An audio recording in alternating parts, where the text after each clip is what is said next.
So நம்ம வந்துட்டு இப்போ எக்ஸாம்பிள்ஸ் பார்க்கலான்னு சொல்லியிருந்தோம். நம்மளோட ஃபஸ்ட்டு புக்கில் இருக்கிற ஃபஸ்ட்டு எக்ஸாம்பிள்ஸ் பார்த்திங்கன்னா move AL 8-bit data. So what is the meaning of this particular example?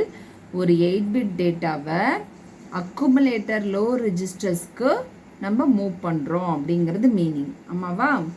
So இப்போ பாருங்கள், இதனோட ஆப்ஜெக்ட் கோட் அப்படின்னு கேட்டாங்கன்னா உங்களுக்கு தெரியும். மூவ் ஆப்ரேஷன் அப்படின்னாவே அதனோட ஃபார்முலா என்ன சொல்லியிருக்கேன்?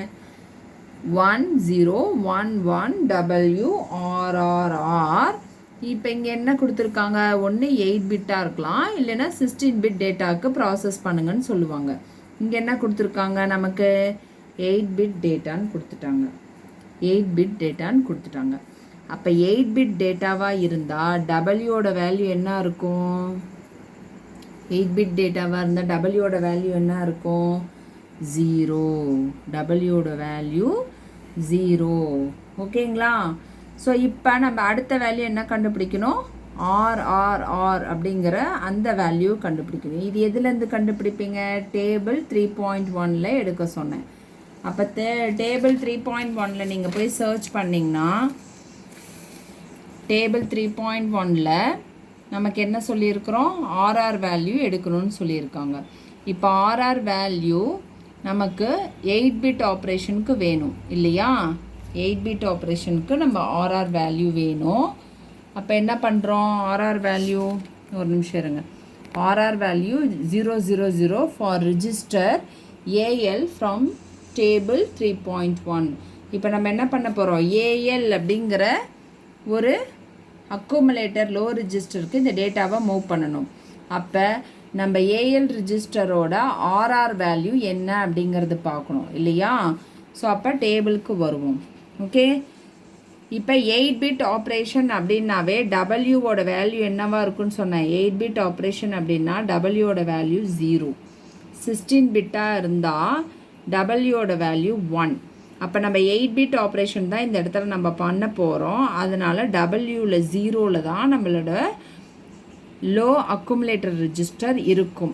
ஸோ அந்த லோ அக்குமுலேட்டர் ரெஜிஸ்டர் பாருங்கள், லோ அக்குமுலேட்டர் ரெஜிஸ்டர் இங்கே இருக்குது. இதனோட இந்த ரெஜிஸ்டரோட வேல்யூ என்ன இருக்குன்னு பாருங்கள், 000. ஓகேங்களா? ஸோ இந்த வேல்யூ வந்து தான் நம்ம இங்கே போடணும். 000 ஃப்ரம் டேபிள் 3.1. ஓகேவா? ஸோ அந்த டேபிள்லேருந்து அக்குமுலேட்டரோட ரிஜிஸ்டரோட ஆர்ஆர் வேல்யூவை எடுத்து, அதாவது ரிஜிஸ்டரோட வேல்யூவை எடுத்து நம்ம எங்கே போடணும்? இந்த ஆர்ஆர், இந்த 3 டிஜிட்டுக்கு நம்ம அப்ளை பண்ணணும். ஓகேங்களா? ஸோ இப்போ அப்ளை பண்ணதுக்கப்புறம் நம்ம ஆப்ஜெக்ட் கூட திருப்பி எழுதணும். நம்மளோட ஆப்ஜெக்ட் கோட் ஃபார்மில் என்ன இருக்குது? 1011. டபிள்யூட வேல்யூ என்ன ஃபைண்ட் பண்ணி வச்சுருக்குறோம்? இது வந்து 8-bit டேட்டாவாக இருக்கிறனால இதனோட வேல்யூ என்ன? 0. ஆர்ஆரோட வேல்யூ டேபிளிலேருந்து அக்குமுலேட்டர் லோ ரிஜிஸ்டருக்கு என்ன செலக்ட் பண்ணி வச்சுருக்கோம்? 000. அப்போ 000. ஓகேங்களா?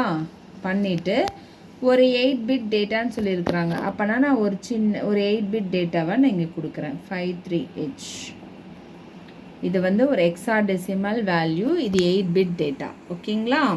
ஸோ 53H ஒரு ஹெக்ஸாடெசிமல் வேல்யூவை நான் கொடுத்துருக்கேன். ஓகே, ஸோ இங்கே எக்ஸாம்பிள் புக்கில் இருக்கிற எக்ஸாம்பிள். ஓகேங்களா? இப்போ நீங்கள் இந்த இடத்துல வந்துட்டு 23H கொடுத்துக்கலாம், இல்லை 43H கொடுத்துக்கலாம். உங்களுக்கு தெரியும் 8-bit ரிஜிஸ்டர்னால் எந்த மாதிரி வேல்யூஸ் இருக்கும்? 7 வரைக்கும் இருக்கிறதால 8-bit ரிஜிஸ்டரில் ஆக்குப்பை ஆகும். ஓகேங்களா? ஸோ அது கொடுத்துட்டு இப்போ என்ன பண்ணுவோம் அப்படின்னா, இந்த வேல்யூஸ் எல்லாத்தையும் நம்ம என்னவா மாற்றணும்? 16-bit ரிஜிஸ்டருக்கு நம்ம கன்வெர்ட் பண்ணணும். அப்போ உங்களுக்கு தெரியும் ஈச் 4 பிட்டாக தான் எடுத்து நம்ம கன்வெர்ட் பண்ணுவோம். இப்போ இதை கன்வெர்ட் பண்ணுறதுக்கு என்ன பண்ணுவோம்? 2 to the power of, நான் ஆல்ரெடி சொல்லியிருக்கேன், 2 to the power of 4, 2 to the power of 3, 2 to the power of 2, 2 to the power of 1. So இதனோட வேல்யூ என்ன? சாரி, இப்படி ரிவர்ஸில் வரணும். தட் மீன்ஸ் திஸ் இப்படி வரணும். 2 to the power of 1, 2 to the power of 2, 2 to the power of 3, 2 to the power of 4.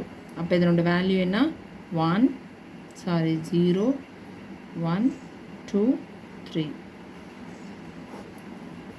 Right. அப்போ 2 to the power of 0னா 1, 2 to the power of 1னா 2, 2 to the power of 2னா 4, 2 to the power of 3னா 8. ஓகேங்களா? So இப்போ இந்த வேல்யூக்கு நம்ம இதை apply பண்ணணும். 1 2 4 8.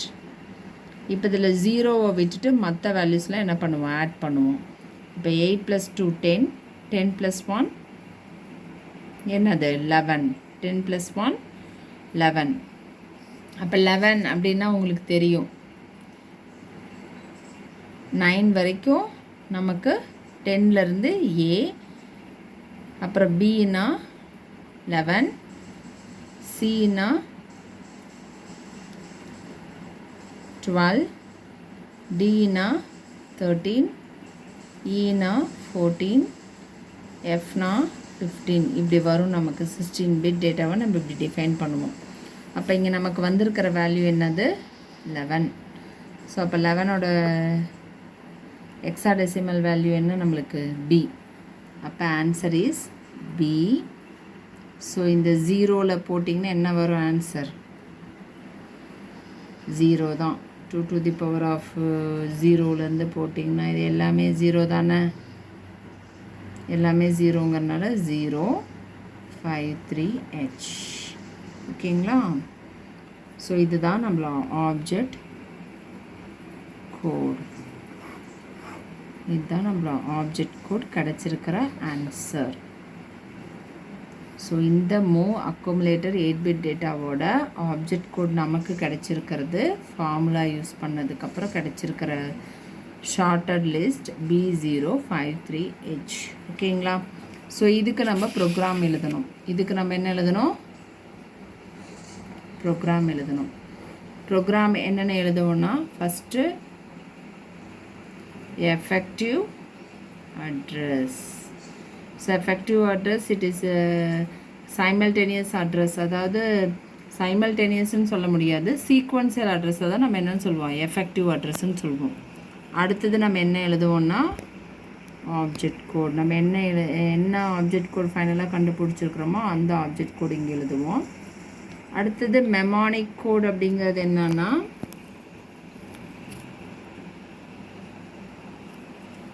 எந்த வந்துட்டு move accumulator ரெஜிஸ்டர்லேருந்து நீ இந்த இதுதான் என்னன்னு சொல்லுவோம்? மெமானிக் ஆப்ரண்ட் சொல்லுவோம். அடுத்தது வந்து கமாண்ட்ஸ். ஓகேங்களா? இதுதான் நம்ம ஒரு ப்ரோக்ராம் எழுதுறதுக்கு